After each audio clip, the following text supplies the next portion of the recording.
Morning students. बच्चों, एक नया टॉपिक स्टार्ट कर रहे हैं और वो टॉपिक बोर्ड के लिए नहीं है, ये टॉपिक नीट और कॉम्पिटिटिव बायोलॉजी के लिए है बच्चों। टॉपिक का नाम है वोबल हाइपोथेसिस। ज़रूरत क्या पड़ी इसकी बच्चों? तो कल मैंने जो वीडियो अपलोड किया था उसमें हमने पढ़ा था जेनेटिक कोड, और उस कोड में बेटा आपने देखा था जो 64 कोडोन थे उसमें 3 स्टॉप कोडोन के अलावा जो 61 कोडोन है वो कोड करते हैं 20 अमीनो एसिड को। मिथियोनिन और ट्रिप्टोफैन के अलावा सारे अमीनो एसिड के एक से अधिक कोडोन है। And that property of codon is known as degeneracy. Question यही है बच्चों कि डीजेनरेसी को कैसे एक्सप्लेन करेंगे। What is the reason for degeneracy? आइए समझते हैं। बच्चों देखिए, थोड़ा सा पीछे चलते हैं। ये डीएनए की स्टैंड है, इसमें एक टेम्पलेट स्टैंड और एक कोडिंग स्टैंड है बच्चों। टेम्पलेट स्टैंड ने ट्रांसक्रिप्शन के द्वारा एमआरएनए बना दिया और एमआरएनए पे बच्चों ये कोड लगे हुए हैं जो 3 लेटर के बने हुए हैं। अगर आप देखें तो टेम्पलेट स्टैंड और कोडिंग स्टैंड। टेम्पलेट स्टैंड में बच्चों ए टी के साथ बेस पेयर करेगा, तो बेस पेयरिंग यहाँ पे किसके बीच होती है? Adenine pair with thymine, guanosine pair with cytosine, again thymine pair with adenine and cytosine pair with guanine। तो ये जो बेस पेयर है बच्चों, these base pair follow the rule of Watson and Crick, and these base pair are known as Watson-Crick base pair। अब आप अगर देखें, मैंने जो कलर है उसको देखें, सेम कलर है। टेम्पलेट डीएनए का जो कलर है वही मैंने एमआरएनए के लिखा है। तो ए बच्चों क्या होगा? यू, जी, सी, टी, ए और सी, जी। तो ये बच्चों कंप्लीमेंट्री है किसका? टेम्पलेट डीएनए का। लेकिन ये लगभग वैसा ही है कोडिंग किसके जैसे? तो कोडिंग डीएनए जैसा। तो कोडिंग डीएनए का जो सीक्वेंस होता है वही एमआरएनए का सीक्वेंस है, एक्सेप्ट थायमिन की जगह पे यूरेसिल आएगा। अब बच्चों एमआरएनए भी बेस पेयर बनाएगा किसके बीच? टीआरएनए के बीच। तो एमआरएनए और टीआरएनए के जो बेस है बच्चों वो भी पेयरिंग करते हैं। तो U का कंप्लीमेंट्री क्या होगा बच्चों? बेस क्या होगा? A होगा, C का G होगा, A का U होगा और G का C होगा। यानी जो टीआरएनए का जो सीक्वेंस है वो टेम्पलेट डीएनए के सीक्वेंस जैसा होता है बच्चों। तो टेम्पलेट डीएनए और टीआरएनए का सीक्वेंस एक जैसा होगा, केवल अंतर क्या होगा कि टी की जगह पे यहाँ पे ए की जगह के यहाँ पे यू आ जाएगा बच्चों। तो टेम्पलेट डीएनए और टीआरएनए का सीक्वेंस सिमिलर होता है, थायमिन की जगह पे यूरेसिल लिखना आपको, और कोडिंग डीएनए और एमआरएनए का सीक्वेंस एक जैसा होता है। और इस बेस पेयरिंग को बच्चों बोलते हैं Watson and Crick base pairing. लेकिन हमारा टॉपिक वो नहीं है, हमारा टॉपिक बच्चों है वोबल हाइपोथेसिस। तो आपने देखा था बच्चों, एडेनिन यूरेसिल के साथ बेस पेयरिंग करेगा और इस बेस पेयरिंग को क्या बोलेंगे? Watson Crick base pair. Cytosine guanine के साथ बेस पेयर बनाएगा, उसको भी बोलेंगे वाटसन क्रिक बेस पेयर। लेकिन कभी कभी यूरेसिल एडेनिन के अलावा ग्वानोसिन के साथ बेस पेयर बनाता है बच्चों। आपको पता है यूरेसिल का बेस पेयर किसके साथ होगा? कंप्लीमेंट्री क्या है? ये है। अगर एमआरएनए पे यू लगा होगा तो टीआरएनए पे उसका कंप्लीमेंट्री ये होना चाहिए ये कौन सा बेस पेयरिंग है?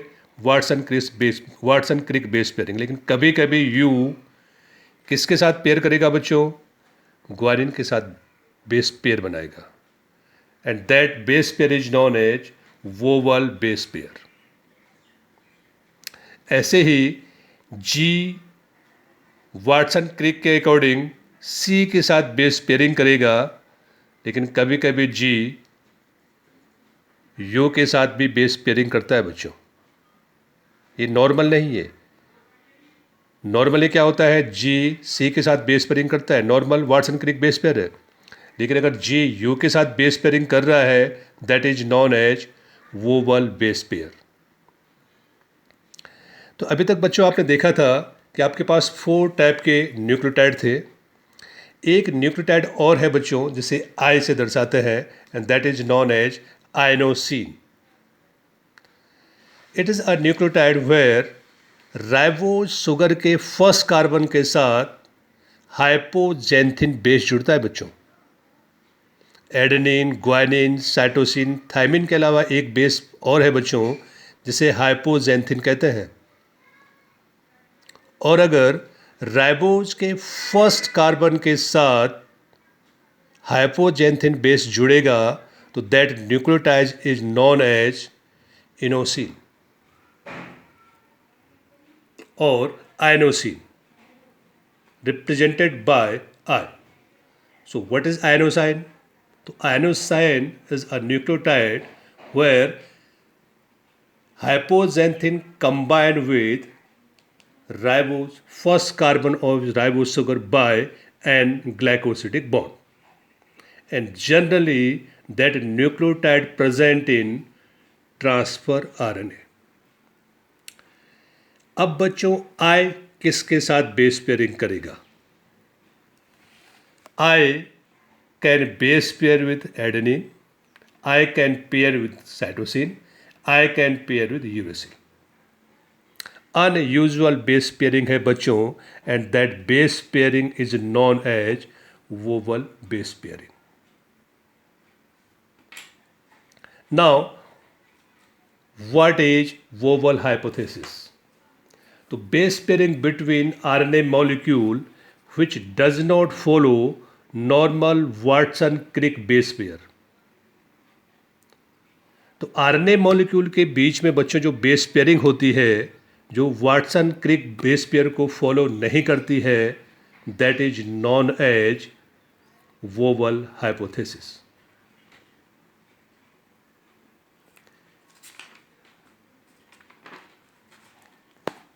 Now, a change in the single base pair may not change the amino acid in the polypeptide.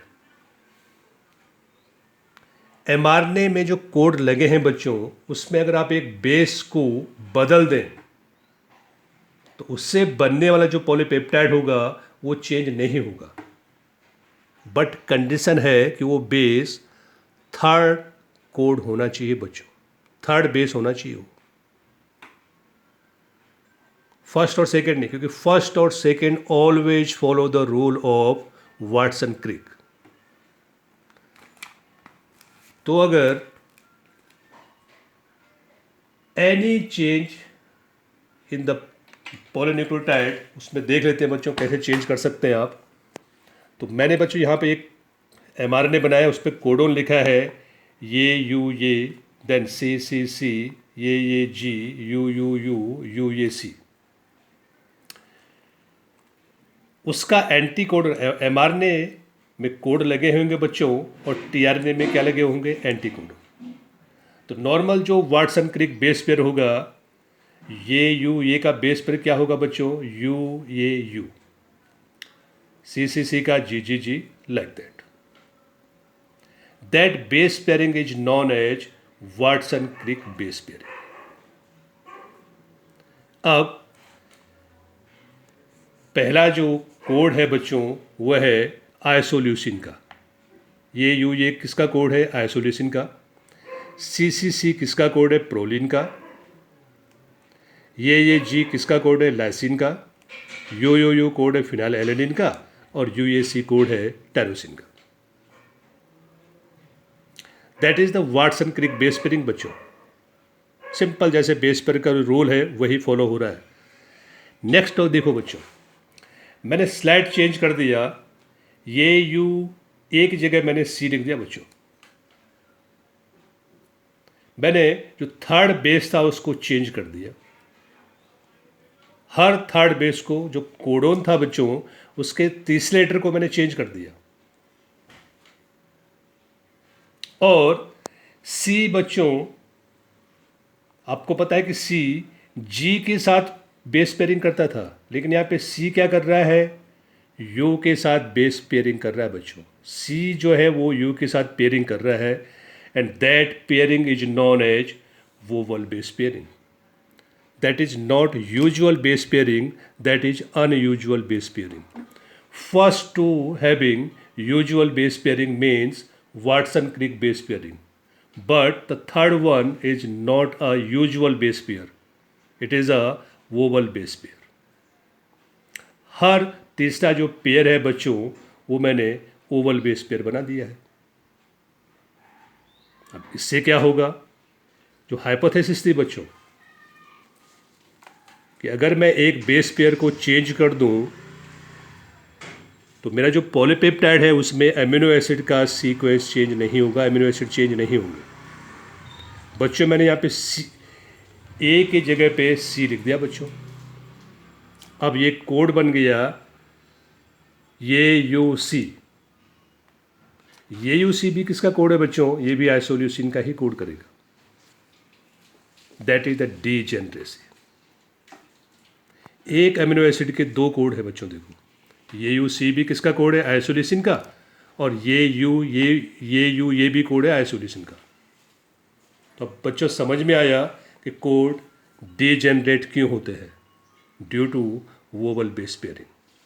लेकिन वो कौन सा बेस पेयर होगा, वो ऑलवेज थर्ड बेस पेयर होना चाहिए बच्चों।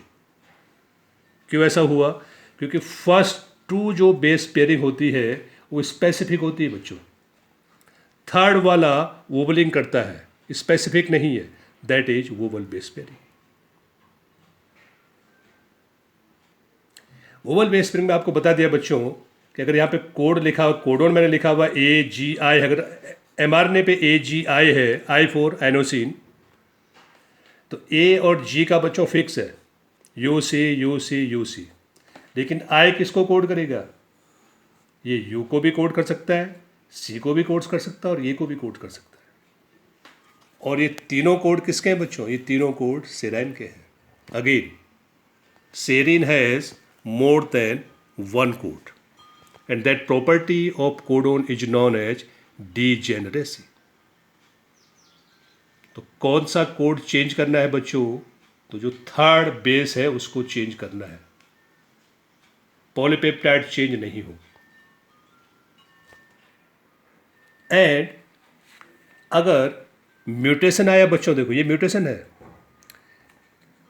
ये की जगह सी आ गया, that is a mutation, but that mutation can not change the polypeptide. And if polypeptide change नहीं होगा, that mutation is known as silent mutation. The mutation which do not produce any change in the protein is known as silent mutation. Again, vowel base pairing कहाँ काम आएगी बच्चों, silent mutation के लिए काम आएंगे। तो इसका एप्लीकेशन क्यों पढ़ेंगे बच्चों, तो फर्स्ट हमने देखा था डीजेनरेसी के लिए, सेकेंड साइलेंट म्यूटेशन के लिए, third most important third application है बच्चों तो डिजाइन प्राइमर को डिजाइन करने के लिए बच्चों। और प्राइमर कहाँ यूज होते हैं, पीसीआर। अभी आप जो देख रहे हैं RT-PCR, कोविड-19 को टेस्ट करने के लिए बच्चों RT-PCR का यूज होता है, और उस PCR में प्राइमर को डिज़ाइन किया जाता है किसके द्वारा, तो ACI के द्वारा। आई का यूज करते हैं बच्चों, ACI नहीं, आई का यूज करेंगे, आइनोसिन का, क्योंकि आइनोसिन ACU तीनों के साथ बेस पेयरिंग कर सकता है, तो that primer is known as universal primer. कोविड-19 को टेस्ट करने के लिए जो RT-PCR का यूज हो रहा है, ये नॉर्मल पीसीआर का यूज होता है, उसमें कौन सा प्राइमर होता है बच्चों? यूनिवर्सल प्राइमर होता है।